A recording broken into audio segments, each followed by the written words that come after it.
Agung, ayo dong, Desi udah pingin nih. Aku menepuk pelan punggung Mas Agung suamiku saat rebahan bareng. Karena dia sudah lama tidak memberi jatah kepadaku, di sisi lain sikonnya juga lagi pas banget. Mumpung si Bima putra kami satu-satunya sedang diajak ibu aku menginap di rumah sebelah. Nanti saja ya Des, Mas masih capek. Seharian harus melototin laptop di kantor.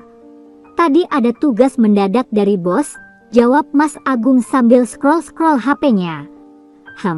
Ini orang apa gak mikir, kalau istrinya juga butuh lontong kupas, jawabku dalam hati sambil menahan H4 serat.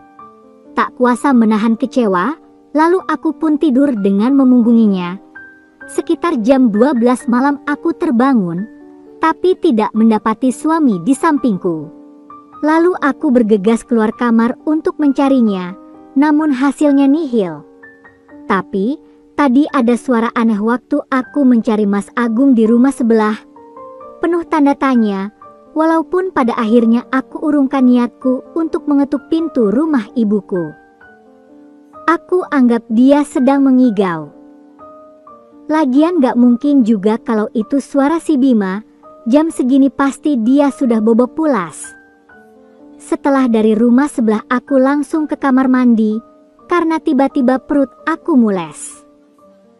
Dan ketika hendak keluar dari kamar mandi, aku melihat suamiku lagi di dapur, sedang mengambil air minum dengan awak penuh keringat kayak orang habis gulat.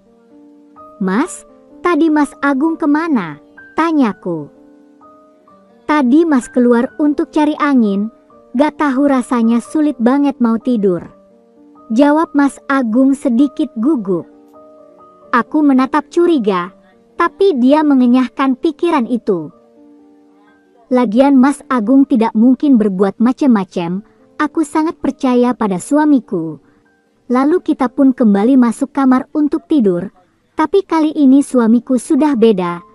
Ada tanda-tanda mau kasih jatah. Keesokan harinya kita pun kumpul. Sudah menjadi kebiasaan ibu kalau hari Minggu suka bantu-bantu aku masak di dapur. Dan betapa kagetnya aku ketika hendak mengambilkan sarapan pagi si Bima di dapur. Aku mendengar ibu berkata lirih, "Nak, jangan di sini. Nanti aja kita ulangi lagi di rumah sebelah." Penasaran dengan kata-kata itu, spontan aku masuk dapur. Mereka sangat kaget melihat aku yang tiba-tiba ada di dapur. Dan aku juga melihat dengan mata kepalaku Mas Agung masih memek 4 NJ2 anugerah ibu. "Mas, apa yang kamu lakukan? Kamu tega ya sama ibu?" Tanyaku dengan hati tak karuan. Karena gak mungkin juga kalau mereka akan bermain di belakangku. Ibu hanya tertunduk diam. Mas Agung lalu menjawab, "Desi, kamu jangan berpikir yang aneh-aneh dong. Kamu tahu kan kalau suamimu ini yatim piatu. Ibu kamu sudah Mas anggap ibuku sendiri. Emang salah kalau Mas bikin dia senang. Tapi Mas, percaya deh sama Mas. Ya udah ayo kita makan, sudah lapar banget nih." Mas Agung mengajak kita makan bareng sambil kulirik matanya, berkedip pada ibu. Dan ibu pun hanya tersenyum sambil merapikan baju. Begitulah awal peristiwa yang terjadi di rumahku. Namun pada akhirnya aku tak sanggup menghadapi mereka. Sangat cerdik dan pintar dalam melakukan sandiwara sebelum aku dapat menangkap basah. Genap 3 tahun sudah aku membangun rumah tangga dengan Mas Agung. Dan sudah dikaruniai momongan 1 anak laki-laki. Statusku sebagai ibu rumah tangga yang hanya mengurusi anak dan tugas-tugas rumah tangga. Sementara Mas Agung bekerja di perusahaan swasta ternama yang bergerak di bidang desain grafis. Menjadi ibu rumah tangga muda memang sangat capek. Kadang aku merasa kewalahan dengan gerak aktivitas Bima anakku. Jujur ku akui bahwa aku masih merasa kurang berpengalaman dalam mengurus anak seusianya. Sehingga masih terlihat canggung dan kaku. Malah kadang aku merasa bingung sendiri, mau ngapain dan mau diapain ketika si Bima rewel. Tak jarang hal ini merepotkan ibu aku juga. Karena kebetulan rumah ibu aku berdekatan dengan rumahku, hanya terbatasi oleh tembok, namun dapurnya jadi satu dengan rumahku. Sehingga setiap saat ibuku sering sekali berada di rumahku untuk membantu dan mengarahkan cara merawat anak yang baik. Mulai dari cara menggendong, memandikan, menyusui, hingga memberikan pelajaran kapan waktunya anak seusianya biasa ditidurkan. Memang sih bukan aku yang minta tolong pada ibuku, tapi malah dia yang tidak tega melepaskan aku begitu saja untuk mengurus anak kecil. Mungkin juga karena saking sayangnya ibuku kepada cucu satu-satunya itu. Sebenarnya aku juga sudah mencoba membaca buku-buku tentang merawat anak seusia Bima, namun tetap saja masih kikuk dan gampang merasa panik. Lagi pula merawat anak seusia Bima bukanlah sebuah simulasi. Setelah dapat teori langsung dipraktekkan begitu saja, masih butuh kesabaran dan ketelatenan. Dan Mas Agung, rupanya juga masih belum begitu tega jika aku mengurus si Bima tanpa didampingi ibuku. Oh iya, ibu aku itu statusnya saat ini sudah menjanda. Tapi walaupun janda, penampilannya tidak kalah menarik dengan penampilanku. Perawakannya begitu padat berisi, dan kulitnya pun masih tampak bersih dan halus. Karena saking rutinnya minum ramuan jamu. Sementara ayahku sudah meninggal sekitar 2 tahun yang lalu. Karena terkena serangan jantung waktu itu. Aku sendiri adalah anak pertama dari 2 saudara. Adikku cewek, dia masih kuliah di Bandung baru semester 3 di bangku kuliahnya. Untuk memenuhi kebutuhan sehari-hari, ibuku masih menggantungkan gaji pensiunan almarhum ayahku. Malam itu si kecil terbangun dan menangis sangat hebat. Aku yang sudah terlelap langsung bangun dan memberikan ASI. Namun tangis Bima gak mau reda, malah semakin menjadi-jadi. Dan saat itu aku tidak melihat suamiku di kamar, pikirku pasti ada di ruang keluarga tengah. Hampir di setiap malam, Mas Agung tidak pernah tidur sore. Dia selalu tidur malam-malam, karena kebiasaannya otak-atik desain pada laptopnya. Saat itu sedikit pun aku tidak punya rasa curiga, karena memang sudah menjadi kebiasaannya. Tapi yang bikin aku heran kok dia tidak masuk kamar ketika anaknya nangis dengan hebatnya. Padahal biasanya dia dulu yang paling heboh kalau si Bima sedang nangis, apalagi pada jam tengah malam seperti ini. Aku makin panik dan bingung. Apa yang harus aku perbuat pada putraku si Bima?